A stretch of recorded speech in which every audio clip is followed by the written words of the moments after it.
శర్వా గారు స్పీచ్ కంటే ముందుగా మా అందరి సైడ్ నుంచి ఒక క్వశ్చన్ ఉంది, బిగ్ క్వశ్చన్. అప్పటి నుంచి చాలా నన్ను ఇది చేసేస్తూ ఉన్నారు. సో మీరు, విక్కీ గారు, రామ్ చరణ్ గారు, మీరు ముగ్గురు చాలా క్లోజ్ కాబట్టి, సో మీ ఇద్దరి కాంబినేషన్లో ఏదైనా సినిమా వచ్చే అవకాశం ఉందా అని. ఆ క్వశ్చన్ ఇక్కడ ఉన్న డైరెక్టర్ని, ఈ ప్రొడ్యూసర్ని అడగాలి. మేమేం చెప్తాం, మేము ready.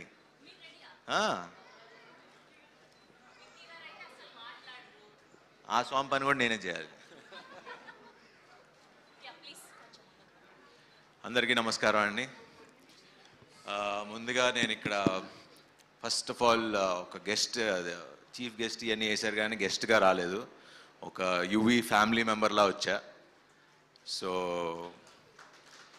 The main reason to come here is Yuvi, Vicky, వంశన్న అండ్ ఇక్కడ ఉన్న వాళ్ళు అందరం మొత్తం అందరితో పనిచేసా. చాలామంది డైరెక్టర్లతో, టెక్నీషియన్స్, మన సత్య ఎడిటర్, అలానే రదన్ మ్యూజిక్ డైరెక్టర్, మన గాంధీ, ఇంకెవరున్నారు, వశిష్ఠ చేయలా,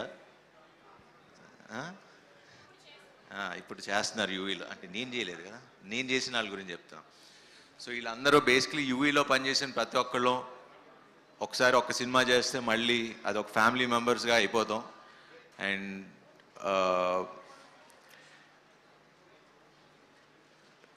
బేసికలీ నాకు UV it's a very emotional journey. ఏదన్నా అంటే చాలా ఎమోషనల్గా ఉంది. బట్ రైట్ నో మన కార్తికేయ ఆల్రెడీ ఎమోషనల్గా మాట్లాడాడు.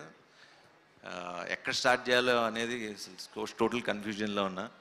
బట్ యా, సో ఈ సినిమాకి main hero first director Prashanth.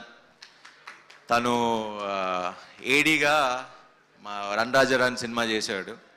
Sujith and Prashanth, ఇంకా టీం అందరూ ఉండారు డైరెక్షన్ డిపార్ట్మెంట్. ఐ థింక్ ఇంకా చాలామంది ఉన్నట్టున్నారు అక్కడే. మన బ్యాచ్ అందరు ఇక్కడే ఉన్నారు. అందరు ఉన్నారు ఇక్కడే. సో అప్పటి నుంచి చూసేవాడిని. మనోడు ఎప్పుడూ కొంచెం మాస్ మాస్ మాస్ అని కథలే తిరిగేవాడు. సుజిత్ ఏమో ఎప్పుడూ కొంచెం ఎంటర్టైన్మెంటు, కొంచెం ఇంకో యాంగిల్లో తిరిగేవాడు. So always I believed Prashanth మంచి డైరెక్టర్ అవుతాడని.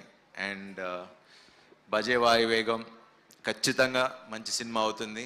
అండ్ ఇందాక కార్తికేయ చెప్పినట్టు అంత జెన్యూన్గా, ఎందుకంటే నాకు తెలుసు తను ఆల్మోస్ట్ ఒక 3-4 ఏళ్ళ నుంచి ఆ స్క్రిప్ట్ పట్టుకుని చాలా నమ్మి చేసిన స్క్రిప్ట్. అండ్ అలానే యువి కూడా చాలా నమ్మింది.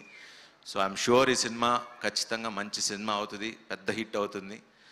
అండ్ కార్తికేయ, ఇందాక మీరు మాట్లాడుతున్నప్పుడు ఇలాంటి మీకు వచ్చిన డౌట్స్ ప్రతి హీరోకి, మాకు అంటే మిమ్మల్ని చూస్తుంటే నాకు ఒక 5 years బ్యాక్ వెళ్ళినట్టు అనిపిస్తుంది. సో ఇదే ఫీలింగ్, అరే మనం వెళ్ళే దారి కరెక్టా, లేకపోతే చేస్తుంది నమ్మింది బతకాలా, నేను ఉంటాను ఉండను వెళ్ళిపోతా, ఇలాంటి క్వశ్చన్స్ చాలా వస్తాయి. మీరు ఏదైతే అన్నారో మీ నమ్మకం కరెక్ట్ అని నమ్మి బతుకుతున్నారో అది నమ్మెళ్ళండి, తిరిగే లేదు. అండ్ నేను చెప్తున్నా, మీరు ఇక్కడే ఉంటారు and you will become a super star. ఎందుకంటే ఎందుకంటే అందరు హీరోలు అంటే ఒక్కొక్కళ్ళు ఒక్కొక్క జానరే చేయగలరు. బట్ ఈ స్వామిని చూస్తే అటు కమర్షియల్ మాస్ ఫిల్మ్ చేయగలరు, మొన్న బెదురులంక చూసా, అటు ఎంటర్టైన్మెంట్ చేయగలరు, అండ్ ఇలా ఒక ఫీల్ ఉన్న సినిమా, ఒక మంచి సినిమా కూడా చేయగలరు. So your an allrounder Swami. So మీరు అసలు ఎటువంటిది పెట్టుకోవద్దు, కష్టపడి నమ్మి పని చేద్దాం. ప్రేక్షకులు, జనాలు మమ్మల్ని తీసుకెళ్ళి ఇలా మమ్మల్ని నుంచోబెడతారు. నేను అదే నమ్ముకుని 20 ఏళ్ళు ఉన్నా. Welcome to the industry. మనందరం ఇలా ట్రావెల్ అవుదాం. సో ఇంకెవరి గురించి మాట్లాడాలి? యా, సో ఈ సినిమాని మంచిగా ఆదరించండి. 31st రిలీజ్ అవుతుంది. Watch it in theatres. మిమ్మల్ని డిసప్పాయింట్ చేయదని నేను హామీస్తున్నా. So enjoyed in theatres. Thank you very much and wish you all the best to the entire team. And Aishwarya, wish you all the best. మీ సినిమాలు చూడలేదు. And Sudarshan గారు, మీరు చాలా ఫ్రెష్గా ఉన్నారు. ఇన్ని సినిమాలు కూడా మీరు ఇంత ఫ్రెష్గా ఎలా ఉంటారు, కొత్తగా చేస్తారు. So yeah, anyway thank you very much అండి. Have a good night. Thank you Sharwa garu, thank you for gracing the event, thank you so much. So